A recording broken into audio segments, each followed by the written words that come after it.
I've known a lot of farmers because my dad was in the military and we spent some time in Illinois. So, right. Mm-hmm. And most of the farmers I know don't talk like you talk. They're not thinking necessarily about, they're thinking about what's sustainable, as in how do I keep my farm producing the most and the healthiest, right? The best yield. But I don't know a lot of them that are talking about the ecosystem and the biodiversity and things working together. And how did that happen with you? Well, I think a couple of things. One is what I explained before, right, about growing up on the farm and seeing how it was changing while I was growing there, and how it continued to change.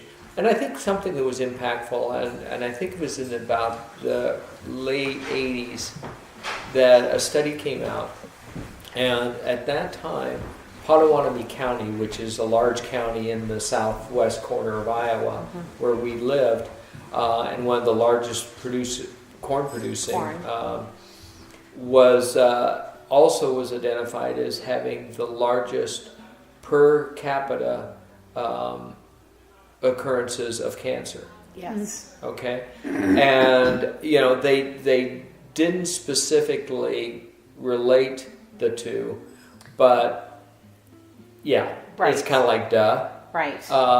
With everything, with all the chemicals and all those things going into the water system, it was that's just one example. But and my family members were, 3 out of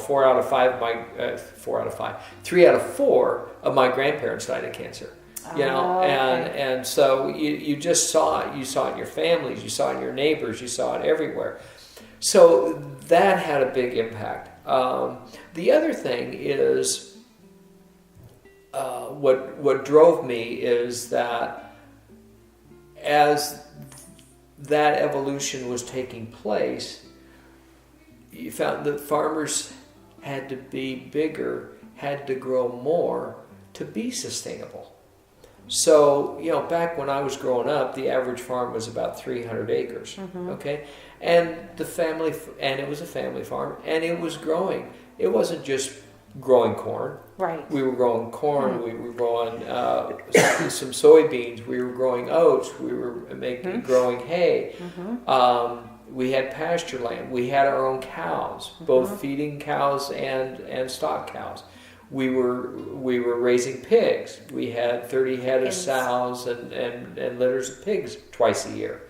We had chickens. We had and the garden, as you mentioned. We were self-sustaining. And when you think about sustainability, yes, there's the financial, economic aspect of it, but there's also that aspect of the farm was feeding your family, right, and maybe providing a little bit extra in that regard, not as a production facility, not as one that I have to have this kind of yield, to make, to be able to pay for my seed bill, right? And so that was the other piece for me that that was important, is to retain that family farm kind of environment, such that is sustainable, okay, as opposed to production farming, which is taking place in Iowa today with wall-to-wall corn and soybeans.